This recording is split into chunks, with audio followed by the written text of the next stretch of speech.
ნიკო კეცხოველის სასკოლო პრემიისა და FAO-ს ქვეკონკურსის ფარგლებში ვესტუმრად მარტვილის მუნიციპალიტეტის სოფელ კურზულში მცხოვრებ პედაგოგსა და ფერმერ ქალბატონს ელიზა კალანდიას. ქალბატონმა ელიზამ FAO-ს ლიდერ ქალთა პროგრამის მხარდაჭერით შექმნა რძის მცირე საწარმო, სადაც სხვადასხვა სახეობის ყველს ამზადებს. იგი ტრადიციულ ქართულ მეთოდებს წარმატებით გვთავსებს იტალიურ ტექნოლოგიებს, რაც მის პროდუქციას განსაკუთრებულ ხარისხსა და გამორჩეულ გემოს ანიჭებს. საწარმოში მზადდება კაჩოტა და სხვა სახეობის ყველი, ასევე მეგრული სანელებლებით შეზავებული ყველი, რომელიც ადგილობრივი კულინარიული ტრადიციების საინტერესო მაგალითია.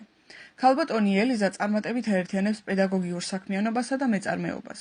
იგი ერთდროულად ზრუნავს მომავალი თაობების განათლებაზე და საკუთარი შრომით ავითარებს ადგილობრივ წარმოებას. მის საქმიანობაში მნიშვნელოვანი მხარდამჭერია მეუღლე, მამუკა ესართია, რომელიც აქტიურად ეხმარება საწარმოს განვითარებაში. სასიამოვნოა დღეს თქვენი სტუმრობა ჩვენთან. სასიამოვნოა იმიტომაც, რომ ის მიზანი, რისთვისაც ეს საწარმო შეიქმნა, ანუ რაც მიზანი გამაჩნდა, ეს იყავით თქვენ, ან და თქვენი თანატოლები. ანუ სოფელში, როდესაც ხმა დაირხა, რომ მოვიდა ვიღაცა ქალბატონი, რომელმაც შემოგთავაზა FAO-ს წარმომადგენელი გახდათ, და როდესაც შემოგთავაზა მან, რომ სოფელში უნდა შეიქმნას ყველის ახალი სახეობის სწავლება, ცოტა არ იყო სკეპტიკურად იყო ყველა განწყობილი. ჩვენ ჩავერთეთ, ჩვენი ოჯახი ჩაერთო იმ მიზნით, რომ სოფელში არ დაკარგულიყო მეცხოველეობა და განვითარებულიყო სოფლის მეურნეობა.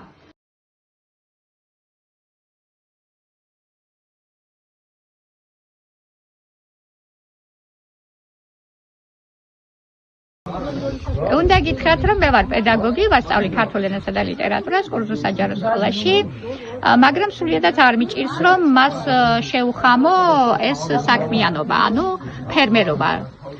ძალიან აქტიურად ვარ ჩართული როგორც სკოლის სასკოლო ღონისძიებებში, არ ვტოვებ არც ერთ ღონისძიებას, სხვადასხვა ძალიან მიყვარს ბავშვის გააქტიურება და ამაში სრულიადად არ მიშლის ხელს ეს ჩემი მეორე საქმიანობა, რადგანაც ოჯახის წევრები მიწყობენ ამავე დროს ხელს.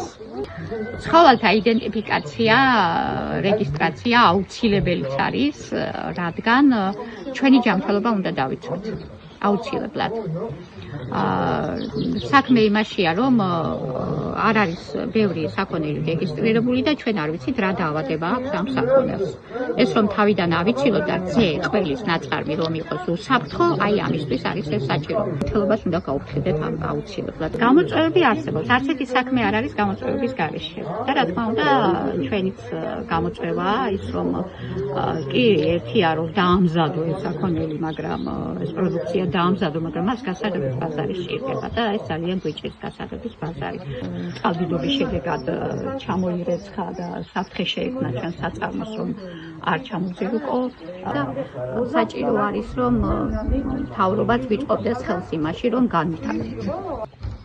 კიდევ ერთხელ გიმეორებთ, რომ ჩემი მიზანი იყო, რომ გაძლიერდეს სოფელი და სოფელში მცხოვრები ქალები განსაკუთრებით, იმიტომ რომ ცოტა არ იყოს ქალები დაჩაგრულები არიან. ყველა ოჯახში არ არის ეს ბარდი და იგით მოფენილი სამყარო და ცდილობენ ზოგჯერ ოჯახის მამაკაცები, რომ ქალი იყოს ჩრდილში, არ გამოჩნდეს, თვითონ მიითვისოს ყველაფერი, რაც ქალის ხელით კეთდება, არა და ქალი ძალიან დატვირთულია ოჯახში, როგორც შვილის აღზრდით, ასევე საქმიანობით და აუცილებელიც არის ასეთი რაღაცების გაკეთება, იმიტომ რომ ქალი გამოჩნდეს და სრულუფლებიან და აი საზოგადოებაში იგრძნოს თავი სრულუფლებიან წევრად.